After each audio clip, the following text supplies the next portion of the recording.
From far away, Junpei heard the bell ring. It did so only once. It was 1 a.m.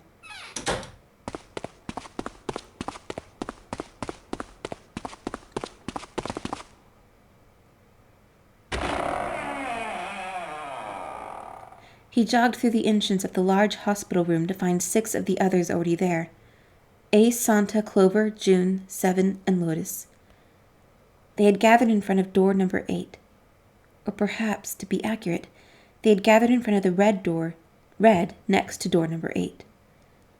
Had one of them found the missing piece? "What happened, guys?" It was June who answered him.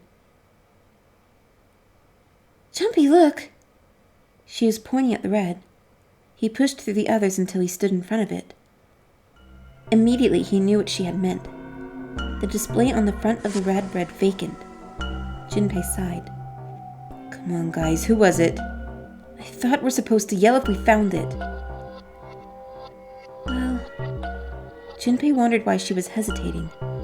The others looked as confused as June, but kept their mouths shut. "What the hell? What is up with you guys?" They all knew something he didn't, and Junpei wasn't about to leave things that way. Finally, Lotus frowned and spoke. "Well, that's the thing. We don't know." "You don't know?" "When I got back, it was already like this. There was no one else here. That means I was the first one back, but the missing parts were already back in the red." Junpei looked at the bottom of the red again, just to make sure. The slot that had been open on the bottom was now covered with metal. Clearly, whatever had been missing had been returned. "What about the other 2? "They're the same."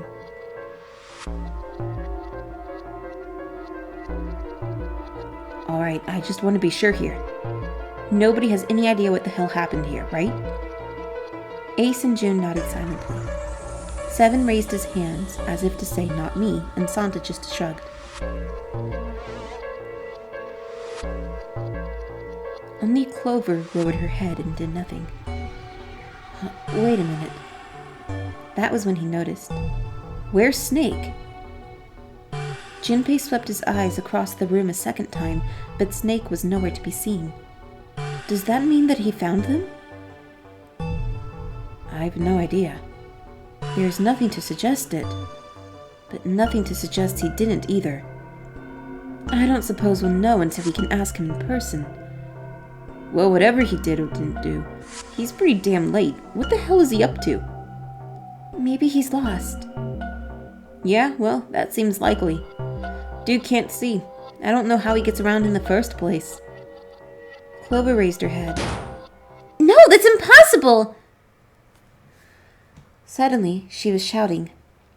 Yeah, my brother's blind, but he's got really great hearing. He can get around as well as anyone who can see. So he couldn't get lost. That's impossible. Clover had started to shake, and the knuckles of her hands had gone white. She spun around, but before she did, Junpei noticed tears welling up in her eyes. I'm gonna go look for him. The words were barely out of her mouth when she began to run. Hey, hold on, Clover, wait! Junpei cried out to her, but he was too slow. She kept going, and before anyone else could react, she was gone. Damn it, what should we do now? Well, the red is working now. No, we're not leaving 2 people behind. We should go look for them. Oh man, this ain't good. Oh yes, what an excellent idea. We just wasted a bunch of time looking for some piece of electronic junk. Now let's waste some more time by looking for a couple of idiots. Then remain here if you feel you must, but there's no time. We've only 5 hours left. Junpei and the others nodded to one another and took off at a run.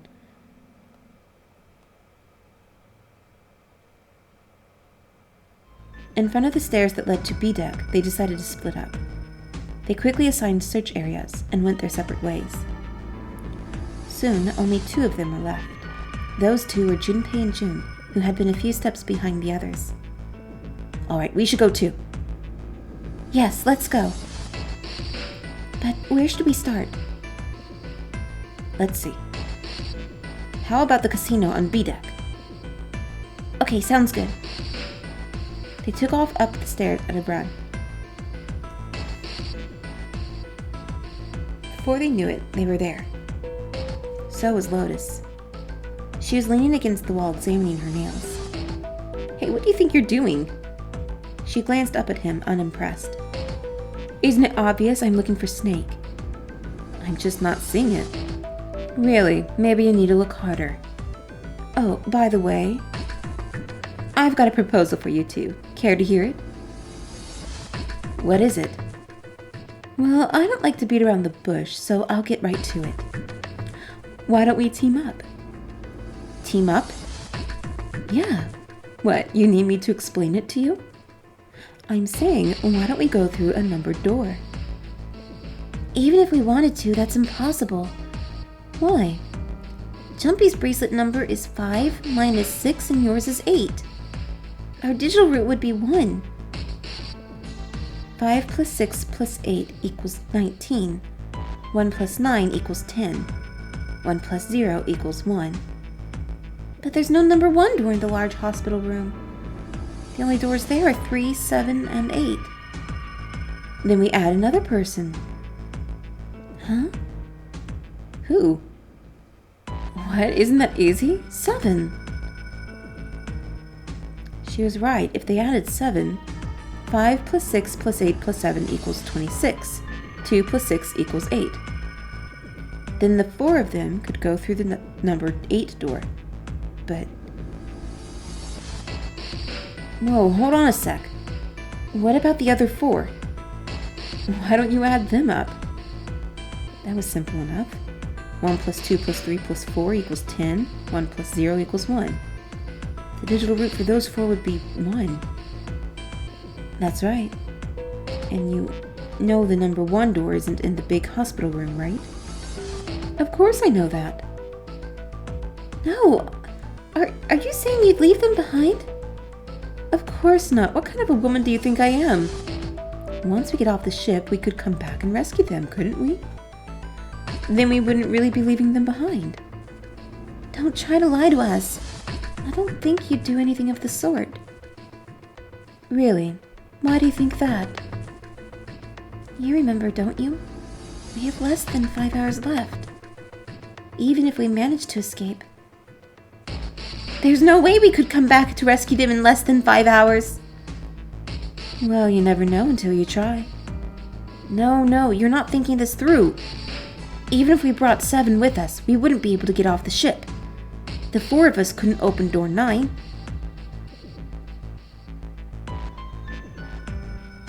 It is hidden, but an exit can be found. Seek a way out. Seek a door that carries a 9.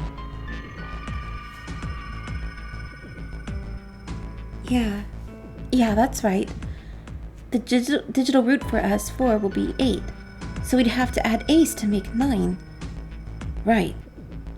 Unless we bring ace too, we'll be stuck. Lotus scratched the back of her ear. Oh, Well, that's unfortunate. She didn't sound particularly bothered by what Junpei said. Nor did she seem particularly surprised. Well, let's try and find another way, okay? A way to get out of here with all 8 of us. That's impossible. Are you being serious? You do know that only 5 people at most can go through one of the numbered doors, right? The number 9 isn't going to be an exception to that rule. Regardless, at least 3 people will get left behind. You're right. That is true. The moment he said it, Junpei felt a chill run down his spine. It was true. How Lotus could remain cavalier about so terrifying a prospect was beyond him. When they found the number 9, they would have to choose which 3 of them would die. Lotus's forehead furrowed. Do you think I could have a moment alone? There are some things I need to think about. Junpei and Jun turned and began walking away from Lotus. Talking to her had left them feeling ill. Junpei's heart felt heavy and his steps sluggish. But he told himself pessimism would get him nowhere. So he forced himself to smile and turned to June. Let's just focus on finding Snake for now, okay? Yes, you're right. We can think about those other things later. Junpei nodded enthusiastically. All right, the next one should be close. You want to head toward first class? Sure, okay.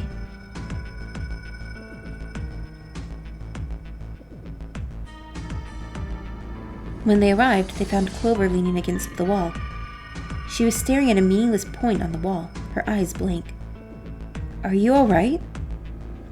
He did his best to sound friendly, but Clover didn't respond.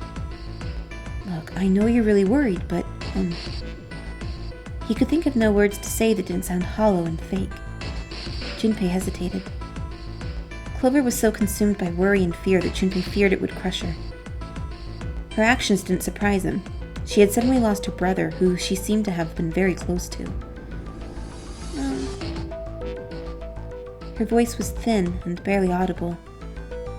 Oh. No. I said leave me alone!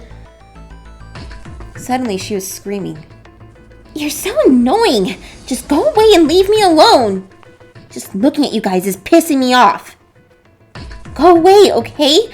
Just go somewhere else. Stop bothering me! Junpei was taken aback. Such anger and hate. Jun's eyes had gone wide with surprise as well. Why are you still here? Didn't you hear me?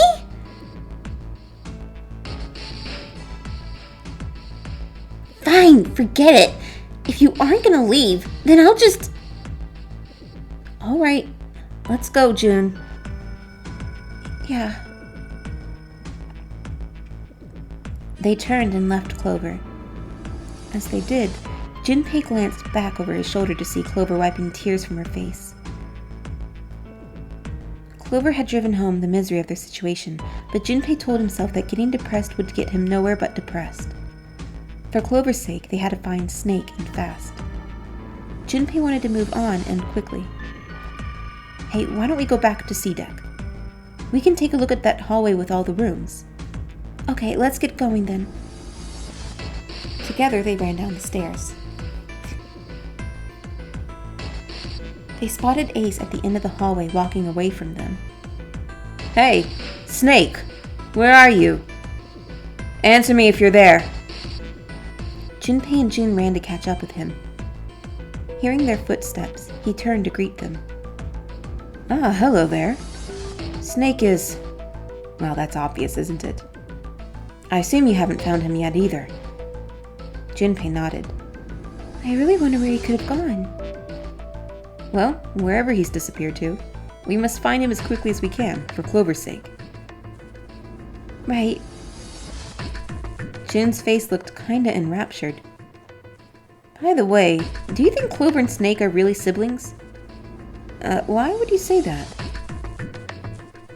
Why would you say that? The question seemed somehow odd to Junpei. Why? Well, it's obvious, isn't it? They don't look alike at all. Ace looked at him for a moment and then spoke. Yes, you know, now that you mention it, they don't. Now that you mention it? Still, there are a great many siblings who do not look like one another. It certainly isn't rare. Junpei wasn't sure why, or even if he was seeing what he thought he was, but he could have sworn that Ace's face tightened as he spoke. At any rate, we really must find Snake as soon as possible. The clock is ticking. We really can't afford to waste any time. Very well, let's get back to the search, shall we? You can leave this area to me. Alright. Let's go, Jumpy. At Jun's urging, they left. They found themselves back at the stairs, but Junpei's mind was in turmoil. There was so much to think about, but no, it would have to be put aside for now. As Ace had said, finding Snake was their top priority. Junpei took a deep breath. He needed a clear mind. Should we go back to the hospital room? June nodded silently.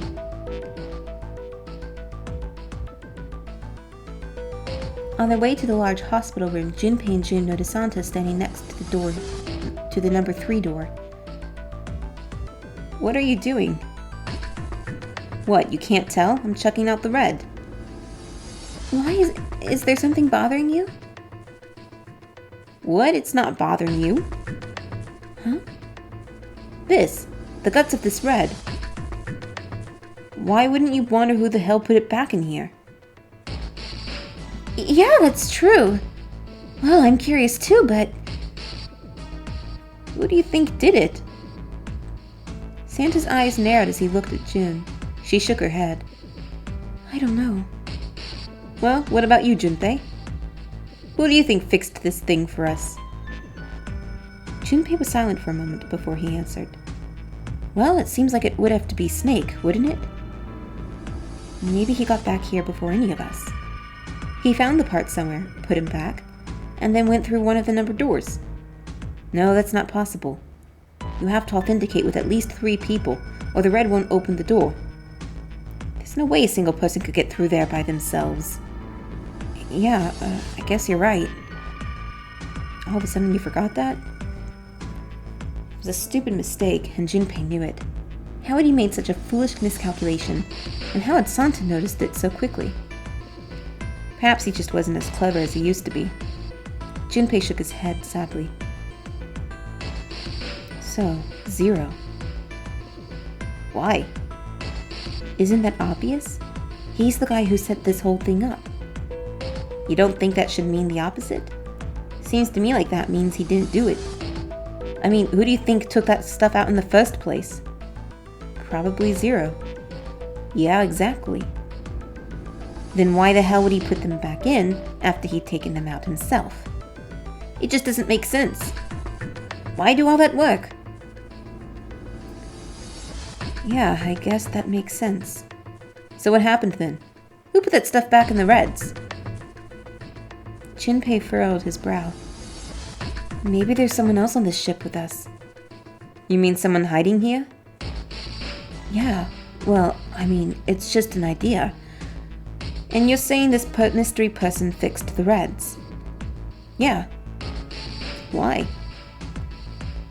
That's, I don't know. Santa shoved his hands into his pockets and cracked his knuckles. Seems unlikely. Why? I don't know, just a feeling.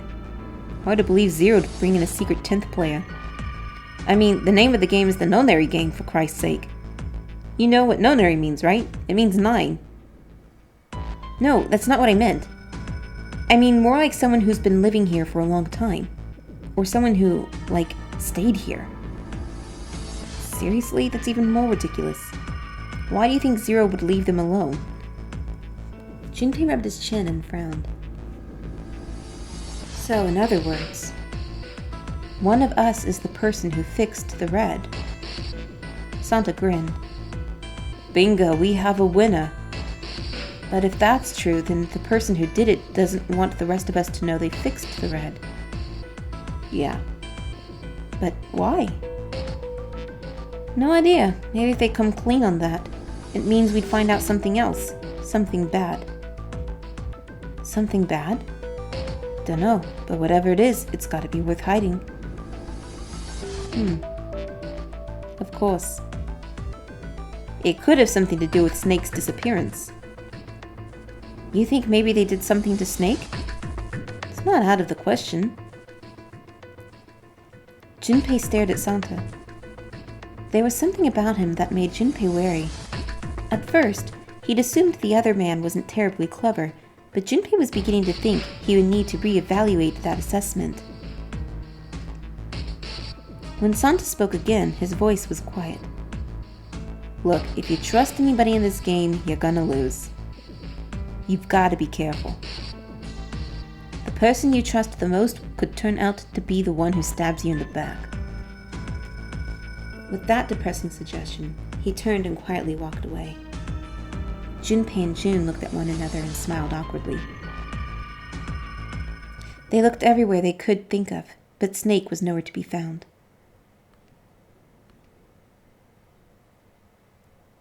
Lotus looked around at 6 frustrated faces and spoke. We can't keep looking for Snake. Wherever he is, it's not here. We need to get moving. Junpei couldn't disagree with what she was saying. Snake seemed to have completely disappeared. There was no point to wasting any more time. The others seemed to be having similar thoughts, but they stayed silent. Finally, 7 spoke. We don't got a choice. Lotus is right. We're not going to find Snake. There's a problem, though. We've got to figure out who's going to go through which door. Yes, I have a proposal. She walked back and forth across the floor, her heels clicking against the wood. Finally, she stopped. Why don't we decide on one person to sacrifice? Sacrifice? Well, perhaps that's a bit of a harsh word, but yes. You've all figured it out by now, haven't you? We can't all make it through those doors. If we split into 2 teams of 4 and 3 people respectively, then 3 people will be left behind. If we split into 2 teams of 5 and 2 people respectively, then 2 people will be left behind. But if we split into 2 groups of 3 and leave 1 person out, then only 1 person will be left behind. Wait a minute. 2 people get left behind if we split into 5 and 2. And 1 person is left behind if we split into 3, 3, and 1.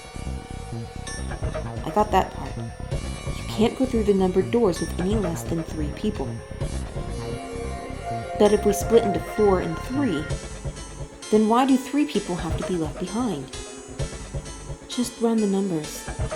Let's say we go through door 7 with 1, 4, 5, 6. Who's left over? That would be 3, 7, 8. What's the digital root for that? 3 plus 7 plus 8 is 18. So add 1 and 8, 9. Exactly. But door 9 isn't here, right? That means 3, 7, 8 won't be going anywhere. That was just an example, of course. There are a lot of different combinations, but the result will always be the same. It doesn't matter which 4 it is, the 3 that are left over can't go through any of the doors. Go ahead and calculate it if you have the time, you'll see. Anyway, that's how it is. Now, if we can get back to my proposal, we only have to sacrifice 1 person if we split into 3, 3, and 1. When 7 spoke, his voice was strained. Then you're saying we gotta decide who's gonna stay behind? Yes, we do. Given our circumstances, it's logically and morally the best solution. If the other 6 are to survive, then 1 person has to sacrifice themselves. No, that's too cruel! What's so cruel about it? To just sacrifice someone like that?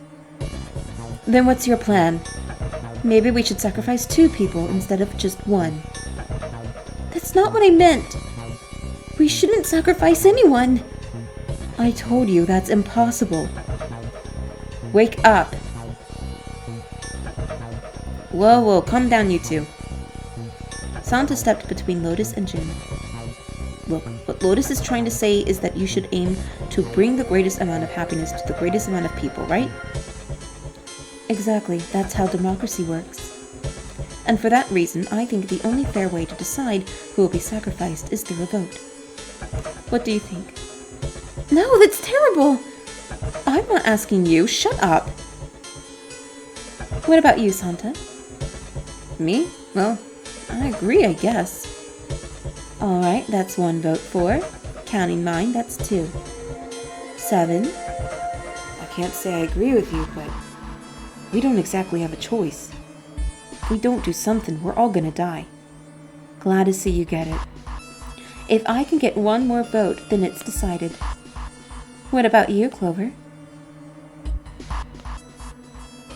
Clover had moved away from the group and was sitting on one of the beds.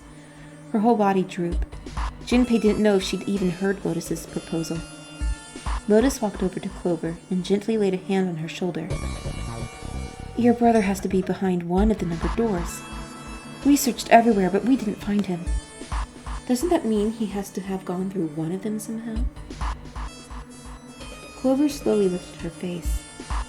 Let's go look for him together, okay? If we sacrifice one person, then we can go look for him. You agree with me, right? Clover nodded once. The motion carries. Lotus spun around and walked toward Junpei. Now let's start a vote to... That won't be necessary. Ace had barely spoken for Lotus's entire speech, and everyone jumped a little. 6 pairs of eyes turned to look at him. He didn't seem to notice or even care. I will stay. That should solve our problem, yes? Ace? What are you saying? No, you can't do that. That won't solve anything. Jun's voice shook, and she looked around desperately for someone to agree with her. Ace simply looked at her. Jun, I'm afraid you may have misunderstood me. I said I would stay, but I never said I would sacrifice myself. Huh? I trust you, each and every one of you. I believe you'll come back for me. Whoa. There's optimistic and then there's just nuts. Those doors will only go one way. You go in, you don't come out. If we go through them, you won't be able to return, correct? Yeah. True, but that will not be the case once you've escaped from the ship. What? Please, I beg you. Once you've escaped, come back and rescue me. Ideally within the time limit Zero has given us. No, that's ridiculous. There's no way we could get it back in time. Finally, Junpei could hold his tongue no longer. We've only got 5 hours left. We don't even know where the hell we are. How on earth are we going to find someone to come and rescue you? Then perhaps you would prefer to stay instead of me? Or perhaps you would be willing to leave Jun behind? Ace's voice was dignified and without a hint of cruelty or malice. Junpei had no rebuttal. You see, there's no other choice. Then I see we've come to our conclusion. Go on, don't worry yourselves about me. Go, quickly. Junpei stood frozen by indecision, unable to move. Jun bit her lips so hard that Junpei feared she would break the skin. Santa stood against a wall, calm and aloof. Seven tore his beanie from his head and turned it over anxiously in his hands. Only Clover stared at Ace, with an expression Junpei was unable to decipher. Lotus's attitude, however, was different from the others. Good, let's accept his kind offer then. She smiled, her eyes bright. Ace answered with a smile of his own. Good, I think this is the best for me. Perhaps I'll be able to take a nap. Perhaps it's my age, but I get tired so easily these days. As he spoke, Ace lowered himself down to the floor next to one of the beds. From somewhere deep in the ship, Junpei suddenly heard the screeching of metal on metal.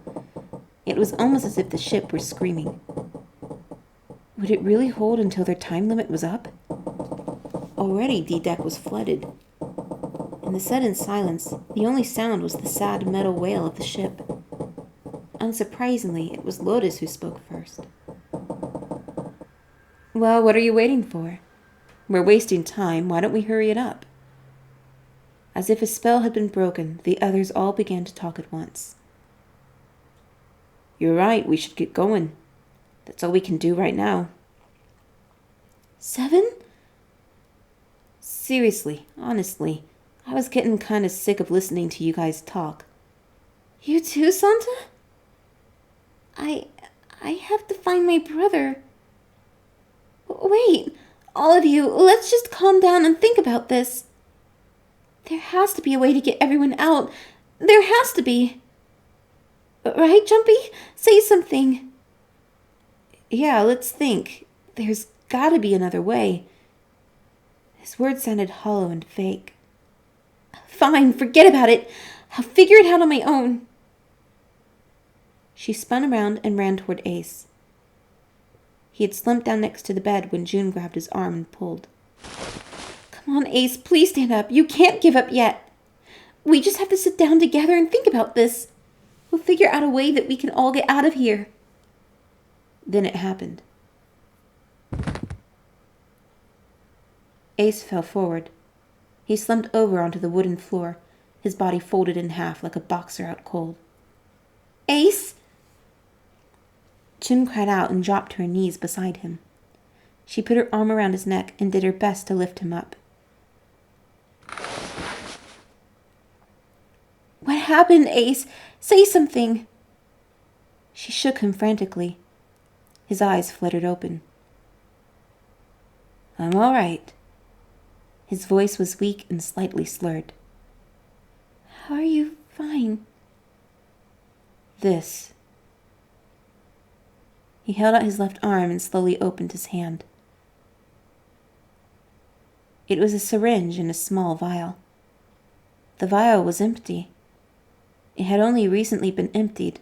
A few drops clung to the sides. There was a label taped to the side of the container. It read Sapporo Beta. Sapporo Beta? Junpei had no idea what it meant, or what kind of medicine it might be. Did you use this? Yes, it's just anesthetic. I'll be fine. Anesthetic? I found it earlier, while we were searching the hospital rooms. I thought it might be useful later. I didn't think I'd be using it on myself. Why did you do this? Didn't I tell you? I'd like to take a nap. I really am very tired. Junpei knew that wasn't why he'd done it. Ace had injected himself with anesthetic to forestall Junpei and Jun's attempts to bring him along. If he couldn't move, there was nothing they could do. He'd injected himself so that they would be forced to leave him behind. Ace. Is there something you want to say? I'd just like to sleep a little. Could you keep it down? No, don't, Ace. Don't fall asleep. You feel warm. So comfortable. I think I'll have a nice dream.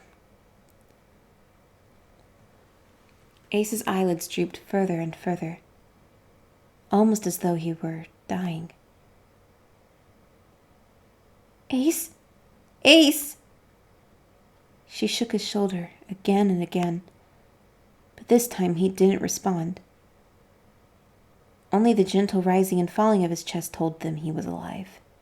Junpei was relieved to see he was, in fact, still breathing. He lifted Ace up off the floor and laid him on the bed he'd been leaning against. When Junpei turned around, Lotus gave him a look of pity. Well, we really don't have a choice now. We can't let a sacrifice go to waste. Right? She wasn't feeling any remorse. Junpei was sure of that. Still, he held no grounds upon which to oppose her. It felt wrong, but he had to agree. Then suddenly Santa spoke. Yeah, but we're not done choosing yet, are we? Huh? What do you mean? Well, we haven't decided who's going in what door. Oh, yes, that's true. Well, enough of this screwing around. Let's decide.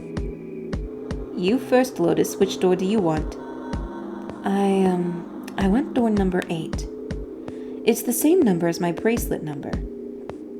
Got it, you're 8. You're next, 7. Which one do you want? I'll take 7. I can't get along with that old lady. What? What did you just say? Her face distorted by rage, Lotus took a step towards 7. He threw up his hands and made a face like a child caught with his hand in the cookie jar. You're going to get it next time. She shot him a glare that would have melted steel, then turned and stalked off. All right, who's next? Santa's gaze moved across the 3 people left. Finally, they stopped on Junpei. Junpei, which door do you want? At last, Junpei's mind was already made up. Okay. I'm recording this all at once until I get to a point like this. All right. Thanks for watching, and I'll see you guys in the next video. I'm enjoying this so far, even though it's more of a reading experience, but I'm looking forward to playing more of the series and this game, or this visual novel. All right. Thanks for watching.